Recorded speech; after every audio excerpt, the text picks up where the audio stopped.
Hi, and welcome to the Martial Art Business Growth Network. My name is Rick Dubidat, and I'm here today with my good friend and my coaching client for absolutely bloody ages now, isn't it, mate? Andy Abernethie. So, a massive welcome, Andy. How are you? You okay? I'm good, thank you. How are you? I'm good. I'm good. Not as good as you. You're in. Tell everybody where you are right now. I'm in Bangkok, Thailand at the moment. Yeah, he's in Thailand, and his school's still running. By the way, he hasn't had to close his school down. Right? He's there, and he's an amazing martial artist. Runs traditional martial arts. You couldn't get more traditional than the arts that he teaches, and it's a very very high level. Very very intriguing, and he's running a massively successful school. So if you're one of those people that thinks that you can't have a traditional martial arts school with traditional values run properly but have a business success, you're completely wrong, because this man smashes that massive fallacy like crazy. So, Andy, let's start off. So let everybody know who you are and what you do in the martial arts, please, mate. Yeah, okay. Hi, I'm Andy Abernethie. I run a martial arts school in Grimsby, northeast Lincolnshire. I teach an art called Kazureshiru, which is a very traditional Japanese battlefield art. And I teach that to adults at the first, and then I started teaching children around about 2006. Oh, cool. So what do you do? What got you into the martial arts, or what got you started in it? Bullying at school. I was getting bullied, and two of my friends started learning jiu-jitsu, Japanese jiu-jitsu, and I started learning it with them. Oh, brilliant. How long ago was that? How old were you when you started that? 1979, I was 12. Oh, man, that's cool, man.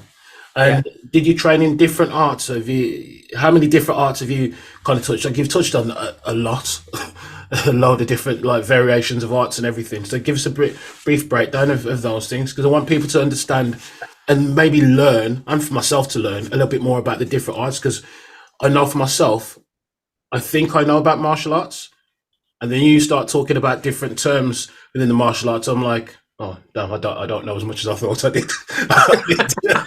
So tell us a little bit more about the different arts and stuff that and what they are. Well, I originally started, like I said, when I was 12 in Japanese jiu-jitsu. When you mention jiu-jitsu today, everyone thinks of BJJ, but it was kind of before those times. Mm-hmm. And then I did that for 22 years. We got to third dan black belt, and then I was searching for more. I wanted like striking, I wanted weapons, and I found Kazureshiru, mm-hmm. very, very fortunately. And I started learning that in about 1998. And I've just recently got my Menkyo, which is a teaching license. Congratulations, man. Congratulations. Yeah, thank you. A huge journey. I know we spoke about the things that you had to learn, the amount of detail and everything and stuff. And plus as well, it wasn't easy. There's a period of time with the like the pandemic and everything. It just wasn't easy for anyone to get the training in with training partners. And I know you were still training and going through stuff as much as you could. But it's very commendable. So congratulations on that. It was really, really cool. Thank you. Right. So you've got an amazing facility, like a really, really nice facility, good setup. Talk a little bit about your experience, like opening that location, and what was the journey like in the beginning. Looking back, when I opened my school, when I got my facility in 2012, I really didn't know what the hell I was doing. I just moved from the club I was renting, a judo club I was renting, and I thought, I want to go bigger, so I got this facility, and really, I didn't know what I was letting myself in for. I knew not a lot about business really at all. Yes, so I kind of went into it blind. I had no teaching. I mean, when it's like really somebody starting a martial arts club and only having a yellow belt, it's that you wouldn't dream of doing that. Yeah. But as far as the business was concerned, I kind of took the plunge. Yeah, and did it. I think most people are like that to start off with, aren't they? We jump in, we kind of. I think it's that thing of we look at our instructors, and then we think, oh, we can do that. That's easy. Exactly. Yeah. And we jump in and we do it and realize it's like, wow. It's like you said, it's like being a beginner belt again. Learn. And you went on a massive like journey, and you sort out coaching and stuff like that. and then you started developing your school and growing your school and everything. So how was it for you getting into like coaching and taking on board advice and all that kind of stuff? Was it a good move, do you think it was for yourself? Definitely, definitely. I do think as well, traditional martial arts, it seems to be a bit more difficult to change the mindset of these things than maybe modern martial artists. Yeah. Because they kind of get stuck in a routine, and like a technique, for example. Well, you can't change techniques, and the same is in many cases with the mindset of running a business. Yes. But you can learn new tricks, and you can learn how to make a business out of a traditional school, and there's nothing wrong with that at all. Yeah, that's true. Do you think the traditional school should probably take more of a, not a relaxed view, it's probably the wrong word, but maybe more of an open view to the whole industry as a whole, everything from Yes. industry to business? Because do you think it'd make a massive difference, wouldn't it? I mean, I'm sure you know quite a lot of high level traditional martial art instructors Yeah. that their level of knowledge and dedication is high, but their schools don't reflect their level of knowledge or standing. Would that Absolutely not. I mean, a lot of them still have the mindset of do it as cheap as you can, and it shocks me when I hear it even now, because people want to learn martial arts for a reason. They want to do it, and they're prepared to pay money for it. That's the thing. And the thing is, it's a vicious cycle, isn't it? It's like, as a school owner, a business owner, I mean, any kind of business, if you don't charge, one, what you're worth, and two, enough to do everything you need to do, then you can't be fulfilled as an individual doing that business. You can't build a team to scale it and help more people, and you can't do anything for your members at all because you've got no finance to do anything. That's right. I agree. Yeah. And it's dangerous, isn't it? Because if you stay in that vicious cycle, you end up resenting the business because it doesn't actually give you anything back. It's when, because like you get past that stage when maybe small problems happen, just like parent problems and that, because you're in the people to people industry and that, we're going to have problems regardless. And then you start resenting it for the wrong reason. So so traditionalists, take notes and listen to this man because he's done some amazing things. So how long have we been working together now with the Golf Network? I think it must be 2 years or just over 2 years. I'm sure. Yeah. It's been an amazing journey for me. Brilliant, thank you. It's the same here. I've really enjoyed it. I've learned a lot myself, to be honest. So tell us about how that came about. I can't remember. Let me think back. I was already on a coaching program, if you like, and I didn't feel as I was getting fulfilled as I thought I should be. And it wasn't very personal. It was just a blanket marketing. And then I obviously met yourself. I knew you anyway, but I met yourself, and we started coaching together. You started coaching me, and it was a completely different way of looking at coaching, because you personalized your coaching for what I needed personally, rather than just saying, this is what everybody else is doing, do that. It's very personal to me, and that just helped me grow a lot. And your way of teaching really does help me grow as a person. Yeah, cool. Appreciate that. So what did so do you think that was the first thing? It was like you're working on you as a person first and then everything else after, or do you think it was attacking the business stuff first? What do you think has been the biggest thing? I think they both fit together, to be honest with you, because I think if you don't grow as a person, your business doesn't grow. You have to grow, and I was standing in my own way for quite a long time, and then I had lots of barriers up, as you know. Going back, we've done a lot of work, and building my team has been so stressful for me.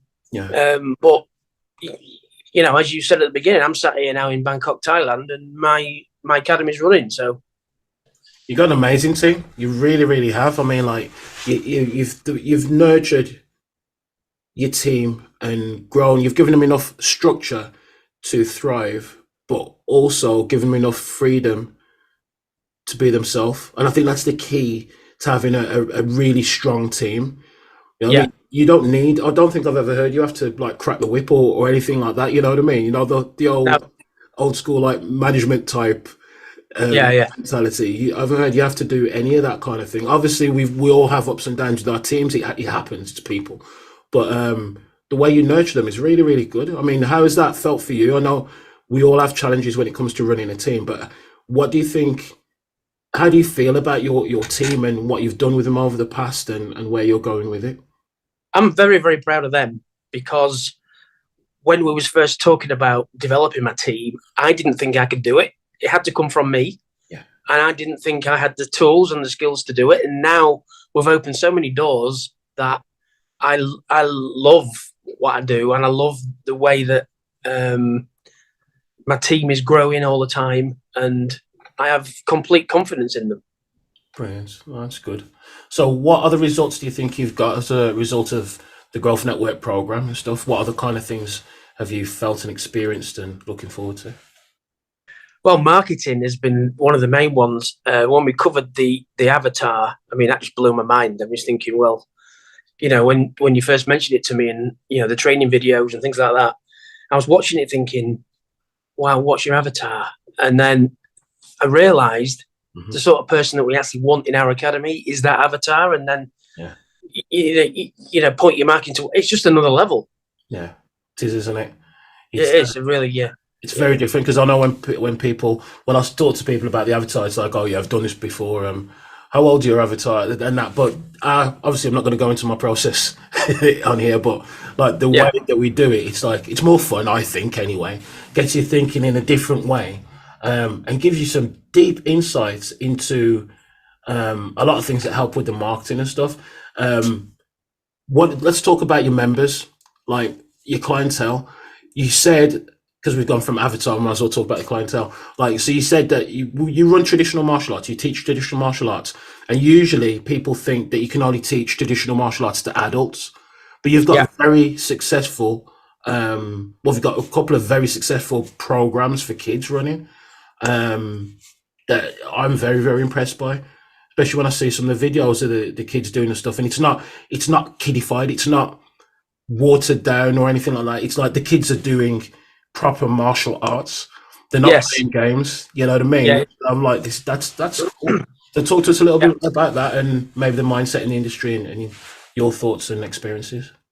Well, basically, I teach what I teach the adults, but I teach the kids, but it's broken down into very small little bits. That's why I have different programs, different colored gis. Yeah. And it makes it looks a little bit more corporate when you first start. Well, then the higher you get, the more traditional it gets. Yeah. So yeah, we just teach the techniques that we do in the adults class. I mean, my main goal is to teach how I'm taught by my instructor. Yeah. I don't want. I hate this saying McDojo because there isn't such a thing. Yeah. In my opinion, there isn't such a thing because so true. I teach how my sensei teaches me. Now that might not suit everybody, but that is how I teach and how I want my team to teach. Yes, definitely. I mean, like, how do the parents see it?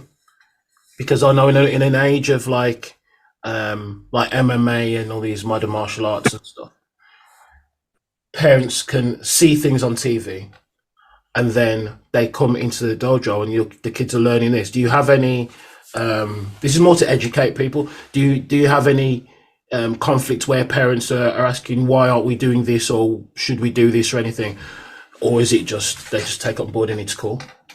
So sometimes, I mean, I would say 99% of our members understand what we teach and accept the way we teach it. But some people might come in and say, oh, it doesn't look like boxing, or they might say it doesn't look like a karate. And I suppose if you look at some of it, it's similar to karate, but it's, I explain to them that they are learning something completely unique. Nobody else teaches what I teach in the UK. Yeah. So, it is a unique school. That's good. I mean, like, there's so much integrity sticking to your curriculum and not being waived by social media and everything. It's like, oh, maybe we should do that because everybody's talking about that. It's too easy for us in the industry to do that, isn't it? I mean, This, like, look at the wave of fitness kickboxing. yeah, How like one school to do it, then two schools, and then everybody's doing a fitness kickboxing class. And it's just, there's nothing wrong with fitness kickboxing. I think it's a really good addition, but it's just something that shows that the industry we kind of follow each other a little bit too much. yes, And for my thing is like, I think the danger is we're going to turn into these mishmash hybrid martial arts schools that aren't really anything. yeah, I agree.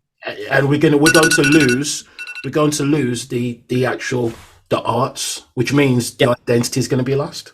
I mean, yeah, what are your thoughts about that kind of thing? absolutely. And this is why I stick to, we have gis, we don't have t-shirts. We have t-shirts for like the 3 to 5 year olds because gis are an absolute nightmare for that age group. So we have t-shirts for them, but we have different coloured gis for our programs, and we keep it as traditional as we possibly can for the kids. And it works for us, and we've got a thriving school. Awesome, that's good. Right, so what's the future hold for you and your business? It's a hard question. Everybody like gets stuck on this one, but what's the future hold? Well, the future really is to maximise the facility that we're in. Yeah. To get that as full as we can, and then I want to just open up more satellite schools around the town and start working in schools again. Schools are still very, very iffy about after COVID. Yeah. Because I originally started my business in 2006, working in 20 primary schools. Wow. That's kind of what kickstarted my business back then. Mm. And we had a really good name around all the primary schools, so it wouldn't necessarily be that difficult to get back in. Yeah. Well, we kind of put our foot in the water last year, yeah, and it was still a little bit tricky. So we're probably going to revisit that in the spring. Yeah. Mm-hmm. And see how we get on with that with the schools. Awesome, that's good. So what would you say to so the last question, so what would you say to other martial arts school owners, especially traditional schools, because we want to get more traditional schools up there, I think, for the sake of the industry? I agree. Yeah. So what would you say to those guys that deep down they know they need help, but they're holding back because of whatever story they're telling themselves? Like they can't afford it, or they'll figure it out themselves, or everybody's trying to rip them off. Like that's so what would you say about to martial arts schools that are maybe looking for coaching or guidance? What would you say to those guys? I'd say just search deep inside yourself and think, if you need this, then go for it. Because I thought the same as you thought. It's probably they're thinking now, back in 2017, and I took the plunge. And I made that step, and I was so far out of my comfort zone, it was crazy, because I'm a very kind of a shy, quiet kind of a bloke. Mm-hmm. So I don't really like mixing with crowds and new people and stuff. So that to me was a really, really big step. Yeah. And but I haven't looked back. And then obviously joining you over 2 years ago, I've just gone leaps and bounds. So I would say, if you're running a professional school, why wouldn't you get a martial arts coach and a business coach? Because then your members know that you're being taught correctly. And I think that's integrity throughout the whole academy. Yeah, it's true. Very, very true. I just want to take a second to once again recognize you. Got a lot of respect for you as a martial artist as an individual and a business owner. You're doing a lot of good things in the industry, so keep it up. Your school's unique, your approach is unique. You're a gentleman, so I want to say a massive thank you for being part of our community, and you're making a massive difference. So thank you, and appreciate the time that you've given us today. Thanks very much. I've really enjoyed it. Thank you. Cool. Take care. Right, guys. So we'll see you on the next episode. Again, if you want to reach out, if you need any help or anything, or asking any questions, you can reach out to myself on the Growth Network, or just message me, Rick Dubedat, on Facebook. Or if you're a traditionalist and you run a traditional martial arts school and you're curious about what to do with your school and how to kind of get over that barrier of like, should I get help, or what should I do? Am I doing the right things? Maybe reach out to Andy. You don't need to reach out directly to me or whatever. Speak to Andy. He knows his stuff. He really does know his stuff. He's running a very successful school. Like I say, he's sat in Thailand right now while we're in England. His school's running and I know it's running really, really well because he's got an amazing team, and he'll go back and he'll probably have even more members, and things will be running. You know what I mean? So this is where you need to be to have the choice. It's not about stepping away from your school and just leaving it to run. It's about having the choice, because it's not easy running a business. So you need to have the choice in your business to be able to be involved or not involved as much or as little as you need to, because we have other responsibilities, family, friends, and personal development and growth. Okay, guys, so take care. Again, Andy, thank you so much, mate, and I'll speak to you soon. Yeah, you're welcome. Thank you. All right, take care, guys. See you soon.